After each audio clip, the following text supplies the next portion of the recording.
बिस्मिल्लाहिर्रहमानिर्रहीम, अस्सलाम वालेकुम। ये जी पिछले कुछ दिनों से जो हम देख रहे हैं, इससे तो ये साफ लगता है कि कंपनी ये कहना चाहती है कि B4U ने अवाम से फ्रॉड तो किया है और जो नैब कहती है वो ठीक है, लेकिन वो फ्रॉड सीईओ साहब ने नहीं किया। उनके अलावा जो उनके करीबी साथी थे, उनके जो लीडर्स थे, वो इस फ्रॉड में शामिल है। सबसे पहले खलाई मखलूक का जिक्र किया गया, फिर काफ़ी फ़ायदा जो है वो फैमिली मेम्बर्स ने उठाया, फिर तोपों का रुख जो है वो इंटरनेशनल तर्जुमान की तरफ कर दिया गया और लीडर्स को भी इन्वॉल्व कर लिया गया है और उनके खिलाफ भी मैसेज आ गए हैं। और अब कंपनी ने अपने एक और तर्जुमान डॉक्टर असगर, जिनका ताल्लुक मुल्तान से है, उसके ऊपर भी फ्रॉड का इल्ज़ाम लगा दिया है। अब मुतासरीन जो हैं वो ऑलरेडी परेशान हैं और अब वो ये सोच रहे हैं कि सीईओ साहब ने ये फ्रॉड क्यों होने दिया, इन लोगों को, लीडर्स को और अपने जो करीबी साथी थे उनके खिलाफ एक्शन क्यों नहीं लिया। ये अवाम का पैसा था, इसकी हिफाजत क्यों नहीं की गई, हर फंक्शन में इनको अपने साथ क्यों रखा।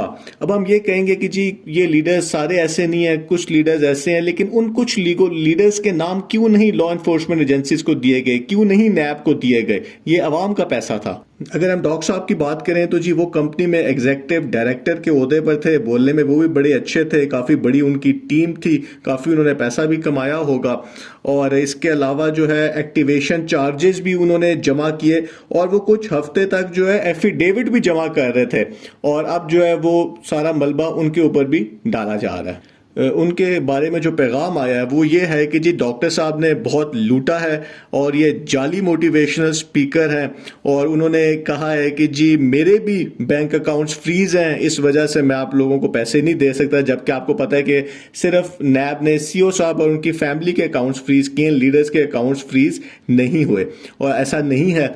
और ये भी कहा गया है कि जी जब विड्रॉ नहीं था तो कुछ लीडर्स ने कहा कि जी आप अपनी टीमें से हट के जो है हमारी डाउन लाइन में आ जाएं, तो वो भी इस जुर्म के अंदर डॉक्टर साहब भी शामिल थे। इसकी वजह से इनकी आपस में भी लीडर्स के काफ़ी जो है वो लड़ाइयाँ भी इनकी हुई थी, ये जुर्म भी उन्होंने किया है।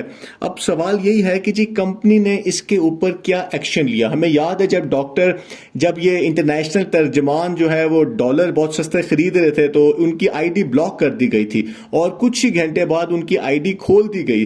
तो इन बड़े लीडर्स के ऊपर जो कंपनी ने कोई एक्शन कभी भी नहीं लिया था और इनको लूट मार करने की इजाज़त कंपनी ने खुद दी थी। फिर उन पर इल्ज़ाम लगाया गया है कि जी डॉक्टर साहब जो है वो गायब हो गए जब बुरा वक्त था। तो कौन गायब नहीं हुआ, सब भी गायब हैं।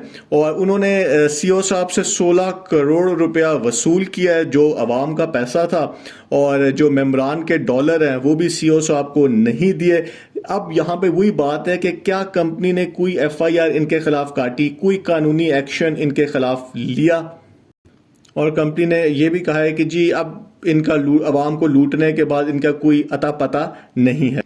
अब जो ये सारा काम करने के बाद उन्होंने जो पैसा कमाया है उससे इन्होंने एक और कंपनी ज्वाइन कर ली और अपनी डाउन लाइन जो है उससे वो अब इस कंपनी में इन्वेस्टमेंट कर रहे हैं। आपको पता है कि कंपनी इस चीज़ के ऊपर बहुत माइंड करती है कि जी कोई और दूसरी कंपनी अगर ज्वाइन कर लेता है तो ये तो इन्होंने वैसे कंपनी के खिलाफ कभी बयान नहीं दिया था, लेकिन इनके ऊपर ये इल्ज़ाम लगा और स्क्रीनशॉट भी दिखाया गया है कि इन्होंने दूसरी कंपनी की पब्लिसिटी ये कर रहे हैं। इनका जो ऑडियो मैसेज चलाया गया है उसमें यही बात वो कर रहे हैं कि जी और बड़े अच्छे तरीके से, आपको पता ही लोग बोलने में कितने अच्छे होते हैं, वो यही कह रहे हैं कि जी मेरे भी बैंक अकाउंट्स फ्रीज हैं, मैं कैसे आप लोगों को पैसे वापस करूं। और ये बात तो हर लीडर कर रहा है। और इसके अलावा जब कंपनी के अच्छे दिन आएंगे और अनकरीब अच्छे दिन आ जाएंगे, आपको पता ही जब हम ये रोज़ सुनते हैं कि जी 2022 तो कंपनी का साल होगा, सीईओ साहब की बस बेल होने वाली है, वो बाहर आ जाएंगे और लोगों को पैसे वापस कर देंगे। तो उन्होंने भी तो वही बातें की हैं कि जी अच्छे दिन आने वाले हैं, जब अच्छे दिन आएंगे तो आप लोगों को आपके पैसे मिल जाएंगे।